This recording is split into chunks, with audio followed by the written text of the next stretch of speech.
Bonjour à toutes et à tous, une fois par mois sur les ondes de RCF Liège et en vidéo, nous vous proposons des regards d'évêques sur le monde en général et sur l'Église en particulier, en 4 parties. Et aujourd'hui, c'est la deuxième partie qui nous intéresse en ce mois de novembre 2019, c'est-à-dire la vie du diocèse. Et comme d'habitude, Jean-Pierre Delville, évêque de Liège, est avec nous en studio. Bonjour Monseigneur. Bonjour Ralph. Alors, on l'a annoncé le mois passé, maintenant ça appartient au passé. Au mois de novembre, vous vous êtes rendu à Rome pour la Journée mondiale des pauvres, accompagné d'une délégation du sanctuaire de Banneux. Vous avez concélébré avec le pape François, vous lui avez même offert plusieurs statues de la Vierge des pauvres. Alors, parlez-nous un petit peu de ce voyage, comment ça s'est passé ? Donc ça s'est très bien passé. La Vierge des pauvres était exposée à gauche du maître-autel de la basilique Saint-Pierre, tout entourée de fleurs avec des projecteurs. Donc c'était très beau. Avant la messe, alors j'ai pu saluer le pape François et lui présenter, un modèle réduit de la statue de la Vierge des pauvres de Banneux, une statue en bois. Et je lui ai rappelé l'histoire de Banneux, le message de la Vierge sur « Je suis la Vierge des pauvres », aussi le message, cette source est dédiée à toutes les nations, l'ouverture de Banneux sur le monde entier. Donc voilà, le pape a été vraiment très intéressé. Si, je pense qu'il a commencé à connaître, puisqu'il a été au courant que la statue de Notre-Dame de Banneux figurerait à gauche de l'autel. Et donc, comme je lui en avais déjà parlé une autre fois, je pense qu'il s'en est rappelé, mais les services du Vatican l'avaient mis au courant, parce que c'est eux qui ont connu le sanctuaire de Banneux et qui ont eu l'idée finalement que cette année-ci, la journée mondiale des pauvres à Rome soit en quelque sorte marquée par la figure de la Vierge des pauvres de Banneux. Donc voilà, je crois que c'était très bien. Les TV ont bien renvoyé l'image. Et la délégation liégeoise a été extrêmement heureuse, a elle-même renvoyé pas mal d'images, disons, de l'événement.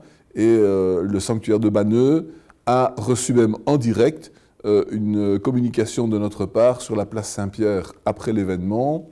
Ça a été diffusé dans la grande salle Saint-François, où 150 personnes étaient reçues, personnes pauvres ou pas pauvres, peu importe, tout le monde était bienvenu pour un repas partagé ce jour-là. Donc Banneux a aussi joint l'acte à la parole. C'est ça. Et vous avez l'impression que c'est une bonne publicité aussi pour Banneux ?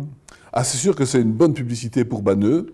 Évidemment, le pape ne cite pas Banneux dans son homélie parce que son homélie est à usage international et il ne veut pas focaliser sur un sanctuaire marial aux dépens d'un autre. Donc en ce sens-là, il y a une certaine discrétion. Mais nous avons témoigné de la présence de Notre-Dame de Banneux et je dirais que de ce point de vue-là, ça a été vraiment une très belle publicité pour Banneux et plus qu'une publicité, une reconnaissance. Une reconnaissance de la valeur et de l'intérêt du message de Banneux. C'était un événement international. Revenons vraiment dans le diocèse du Liège. Parlons d'un événement peut-être plus modeste. En fait, ce dimanche 1er décembre, à 10h30, la clinique Saint-Joseph de Liège accueillera la célébration diocésaine pour la journée mondiale de lutte contre le sida. Donc c'est chaque année le 1er décembre. Alors depuis quelques années, le vicariat Évangile et Vie organise avec la communauté du Christ libérateur, une veillée de prière lors de cette journée. Le sida, on en parle quand même beaucoup moins ces dernières années. Pour vous, ce sujet est toujours d'actualité ? Oui, c'est important parce qu'il y a quand même pas mal de personnes qui sont atteintes du sida. Elles doivent prendre ce qu'on appelle la trithérapie, donc 3 médicaments par jour bien précis, jusqu'à la fin de leur vie parce que sans cela, le sida peut se déclarer de nouveau. Et donc, il faut aussi faire prendre conscience du danger que les jeunes courent au niveau du sida. C'est important donc d'avoir une prière pour ceux qui sont dans la souffrance et aussi d'avoir un moment de conscientisation pour éviter les contaminations du sida. Heureusement, dans le monde, l'épidémie de sida, petit à petit, a été vaincue grâce à la trithérapie, grâce aussi à une certaine maîtrise sexuelle. Et c'est donc très important d'avoir cette journée une fois par an. Il faut aussi éviter les discriminations Les personnes atteintes du sida ne doivent pas être discriminées. Il n'y a pas de contagion tant qu'il n'y a pas de rapport sexuel. Et d'autre part, il est important aussi de ne pas discriminer le milieu homosexuel pour cela, parce qu'il fut un temps où c'était dans ces milieux-là surtout qu'il y avait la contagion du sida. Désormais, on se rend compte que c'est dans tout milieu de vie que ça peut se produire. Et donc là aussi, il faut éviter les discriminations, mais en même temps, il faut prier pour, je dirais, les victimes de l'épidémie, et il faut être en union avec ceux qui vivent la souffrance à cause de la maladie du sida. La communauté du Christ libérateur qui co-organise cette journée, donc ce sont des chrétiens homosexuels. Est-ce que ça montre que l'Église a quand même une certaine ouverture Oui, c'est très important d'avoir une conscience qu'il n'y a pas de discrimination à avoir par rapport aux personnes homosexuelles. On l'a vu déjà dans le catéchisme de l'Église catholique, ça a été dit clairement. Et je crois que c'est très important à redire parce que ça ne passe pas nécessairement dans les mentalités. À Liège, il y a eu quelques années, il y a eu un assassinat terrible d'une personne homosexuelle, un jeune, voilà, qui a été victime d'un acharnement de personnes qui se moquaient de lui et qui finalement l'ont battu à mort. C'est donc encore d'actualité que de faire comprendre l'importance du respect pour la personne homosexuelle. Donc c'est très important qu'il y ait une communauté du Christ libérateur qui permet à des personnes homosexuelles de Liège de se rencontrer, qui permet d'échanger, qui permet d'approfondir le message chrétien dans cette situation-là, de partager éventuellement des souffrances ou des difficultés, de vivre aussi des amitiés réelles, car il vaut beaucoup mieux dans un milieu homosexuel avoir des amitiés réelles que d'être soumis à des trafics, à des oppressions, à des exploitations, comme il arrive parfois. Il faut être capable de se défendre contre cela et pour cela pouvoir bénéficier d'amitié fraternelle comme on peut le faire dans le monde chrétien. Alors le temps de l'Avent qui débute ce dimanche est toujours un rendez-vous important pour la solidarité aussi dans le diocèse de Liège. On pense plus particulièrement à l'action Vivre ensemble dont vous êtes, je crois, l'évêque référendaire. Quels sont les points forts soulignés dans la campagne de cette année c'est un mot, je crois, nous. Voilà, c'est dire nous. Savoir dire nous et pas simplement dire je. C'est important de dire nous au sens où il faut s'ouvrir à la détresse de pas mal de personnes autour de nous et ne pas simplement chercher notre sécurité dans la vie ou notre intérêt personnel. Et donc je crois que la période de l'Avent nous invite à cette solidarité avec les personnes qui souffrent, mais aussi spécialement avec toutes les associations qui proposent une solution, qui proposent une réponse aux problèmes de pauvreté dans notre pays. Donc durant l'Avent, nous faisons vraiment un gros effort pour soutenir des centaines d'organisations en Belgique francophones et d'ailleurs néerlandophones. Dans le diocèse de Liège, il y a 17 associations qui sont sélectionnées cette année-ci pour recevoir un don et qui proviendra de la collecte qui se fera durant l'Avent. Ce sont des associations qui viennent en aide au SDF, par exemple. Il y a en particulier l'accueil botanique à Liège, qui est un lieu permettant de donner des repas, des vêtements pour des personnes qui sont sur la rue ou qui sont dans des situations de précarité.